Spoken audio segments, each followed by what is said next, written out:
Good morning students. आज अपन stainless exercise 7 start करेंगे।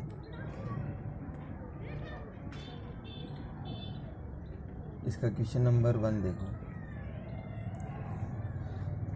बेस्टलिनेस exercise में क्या आएगा, परम्यूटेशन और कॉम्बिनेशन दोनों एक साथ आएंगे। तो अपने को ये प्रिडिक्ट करना बहुत ज़रूरी है कि परम्यूटेशन लगेगा कॉम्बिनेशन लगेगा, खेल इसी का ही है।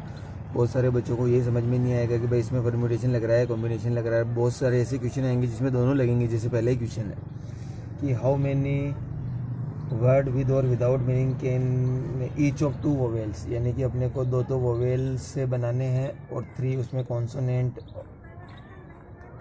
अपने को ये बोला गया कि कितने वर्ड विद और विदाउट मीनिंग जिसमें 2 वोवेल और 3 कॉन्सोनेंट हो can be found with the letter daughter. अब डॉटर में देखो कि वोवेल कितने हैं, तो ए यू ई, और कॉन्सोनेंट कितने हैं, तो D G H T R. अब अपने को कितने वर्ड बनाने हैं कि भाई 2 वोवेल और 3 कॉन्सोनेंट यूज करने हैं। तो पहली चीज़ तो इसमें दोनों लगेंगे, परम्यूटेशन भी लगेंगे और कॉम्बिनेशन में भी लगेंगे। 3 वोवेल में से 2 वोवेल सेलेक्ट करने के तरीके 3C2। काम हो गया क्या? नहीं हुआ। 5 कॉन्सोनेंट में से 3 कॉन्सोनेंट सेलेक्ट करने के तरीके 5C3 समझ में आ गया। अब अपन ने क्या किया कि सिलेक्ट तो कर लिया, अब अरेंज करना है। भाई 5 वर्ड को अरेंज करने के तरीके कितने हैं? 5P5। 5 वर्ड को अरेंज करने के तरीके कितने? भाई ये 5 वर्ड अपन ने सिलेक्ट कर लिया, उनको अरेंज करने के तरीके कितने? 5P5। अब 3 factorial 2 factorial 1 factorial 5 factorial 3 factorial 2 factorial, और ये तो 5 फैक्टोरियल अपॉन 0 फैक्टोरियल। इसको जैसे आप सोल्व करोगे तो 3600 आ जाएगा, तो 3600 आंसर आ जाएगा पहले का। दूसरा क्वेश्चन देखो।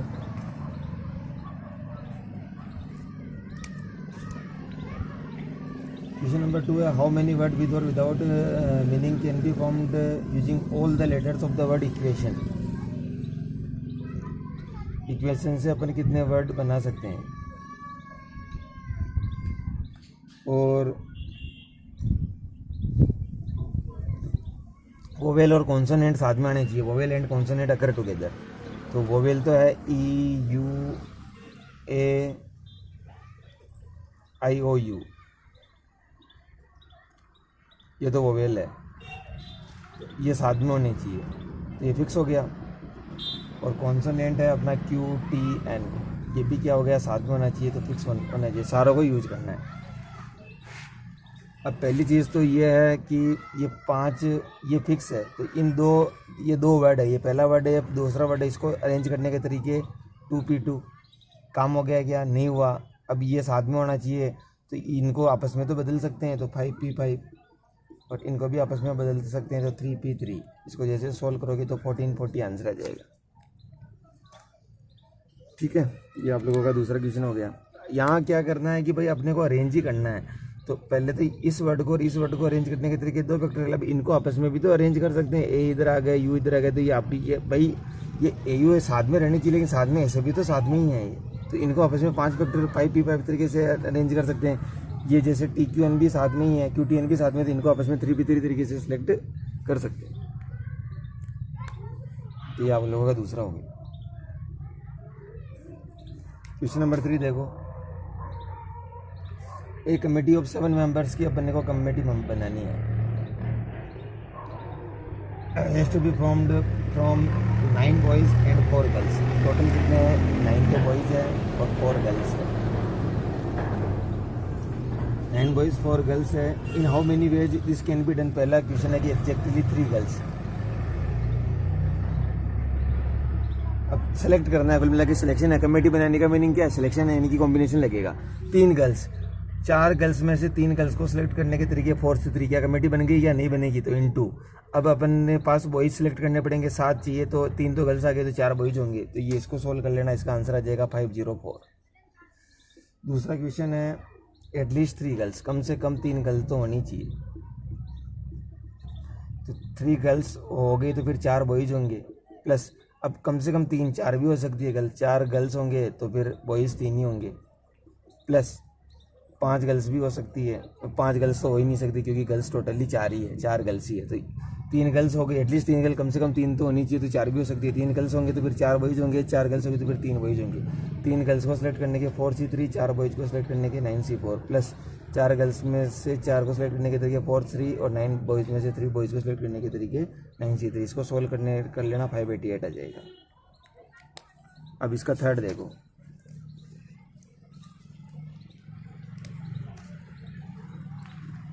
थर्ड बोला गया एटमोस्ट 3 गर्ल्स, ज़्यादा से ज़्यादा 3 गर्ल।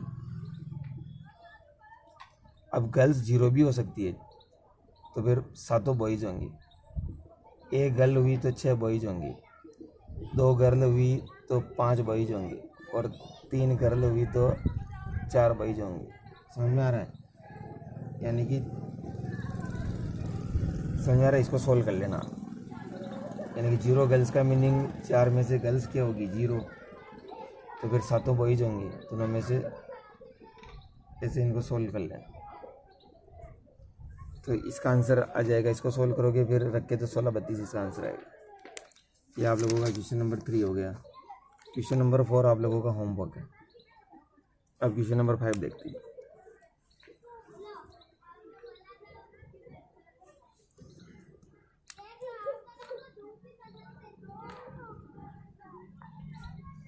क्वेश्चन नंबर 5 है कि how many 6 digit numbers can be found with the digit. अपने को 6 डिजिट नंबर बनाना है। 0 1 3 5 7 और 9। 6 डिजिट नंबर बनाना है। 1 2 3 4 5 6। कंडीशन ये है कि सभी नंबर 10 से डिविजिबल होने चाहिए, अंदर कोई भी डिजिट रिपीट नहीं होना चाहिए। पहली चीज़ तो रिपीटेशन अलाउड नहीं है, और 10 से डिवाइड होने चाहिए। तो 10 से डिवाइड कब होगा? जब यहाँ 0 होगा। तो 0 तो फिक्स हो गया, ये तो बिल्कुल फिक्स हो गया। अब अपने पास जगह कितनी बची? 5 जगह। 5 जगह और नंबर कितने हैं? 3 3 6 में से 1 फिक्स है, तो 5 ही नंबर बचे हैं। तो 5 नंबर में से 5 जगह को फिल तरीके 5P5। इसको सोल्व कर लेना, 120 आंसर आ जाएगा आपका। ये क्वेश्चन नंबर 5 हो गया। क्वेश्चन नंबर 6 आप लोगों का होमवर्क है। क्वेश्चन नंबर 7 देखो।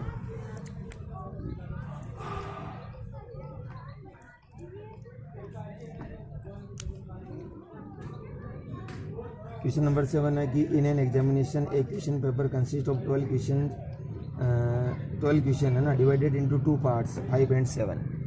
12 क्वेश्चन है। एक तो 5 क्वेश्चन के पार्ट में है और एक 7 क्वेश्चन के पार्ट में है। स्टूडेंट को कैसे अटेम्प्ट करना है? Student required to in question at least 3 on each part. Student को 3 अटेम्प्ट करने हैं, कम से कम 3 तो उसको अटेम्प्ट करने ही है। तो वो कितने तरीके से 12 क्वेश्चन को, और उसको टोटल क्वेश्चन अटेम्प्ट करने हैं 8। टोटल उसको अटेम्प्ट करने हैं 8। यानी कि देखो एक क्वेश्चन पेपर में टोटल क्वेश्चन है 12। पहले पार्ट में 5 है, दूसरे पार्ट में 7 है, टोटल क्वेश्चन हो गए 12। अब स्टूडेंट को अटेम्प्ट करने हैं 8। अटेम्प्ट करने हैं 8, और कंडीशन क्या है कि कम से कम एक पार्ट से 3 तो करने ही है। जैसे सपोज करो कि स्टूडेंट ने पहले पार्ट से 3 क्वेश्चन अटेम्प्ट कर लिए, कितने में से? 5 में से। काम हो गया क्या? नहीं हुआ। सेकंड पार्ट में से भी कितने अटेम्प्ट? अब 8 क्वेश्चन अटेम्प्ट करने हैं, तो सेकंड पार्ट से उसको 5 करने पड़ेंगे। तो एक इस तरीके से अटेम्प्ट कर सकता है। अब अपने पास ऑप्शन है, और भी तरीका है। तो अपन ये तो तरीके हुए, ये तरीके हुए कि पहले पार्ट में से 5 में से 3 कर लिया, दूसरे में से 5 कर लिया। प्लस ये भी एक तरीका है कि पहले में से वो 4 कर ले और दूसरे में से वो 4 कर ले, तो भी पेपर अटेम्प्ट हो जाएगा। ये एक और तरीका है। अब और विकल्प है अपने पास, और ऑप्शन है। तो पहले में से वो 5 अटेम्प्ट कर ले और दूसरे में से वो 3 कर ले, तो ये भी एक ऑप्शन है। उसके बाद इन जिसको सोल्व करोगे तो 420 आंसर आ जाएगा। ठीक है, 7 हो गया। क्वेश्चन नंबर 8 आप लोगों का होमवर्क है। अब क्वेश्चन नंबर 9 देखते हैं।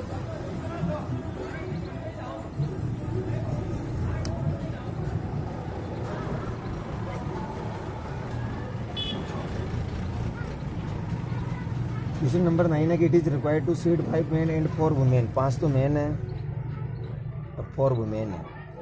तो अपने को ये बोला गया है कि show in a row show that women occupy even places, women even पे होनी चाहिए। How many ways such arrangement are possible. अब मेरी बात सुनो, अब वुमेन इवन पे होनी चाहिए तो ये मेन हो गया पहली जगह पे, क्रॉस पे वुमेन, वापस मेन, क्रॉस पे वुमेन, वापस मेन, क्रॉस पे वुमेन, वापस मेन, क्रॉस पे वुमेन, वापस मेन।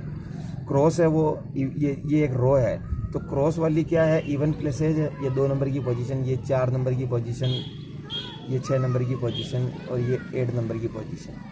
समझ में आ रहा है। और ओड पोजीशन पर मेन बैठे हैं। तो इस तरीके से अपन 9 जनों को बिठा सकते हैं। 1 2 3 4 5 6 7 8 9 9 जनों को बिठा सकते हैं।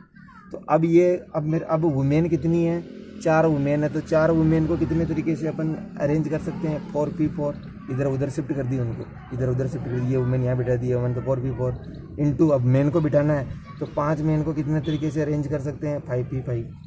ठीक है, इसको सोल्व कर देना, 2880 आंसर आ जाएगा। ये आप लोगों का क्वेश्चन नंबर 9 हो गया। क्वेश्चन नंबर 10 आप लोगों का होमवर्क है। अब इस एक्सरसाइज का लास्ट क्वेश्चन बचा है, question number 11।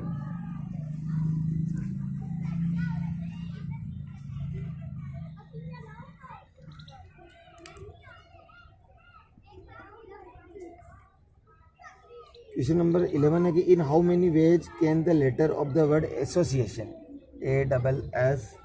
ASSINATION, association, be arranged so that all the S are together. जितने भी एस है ना वो साथ में होनी चाहिए।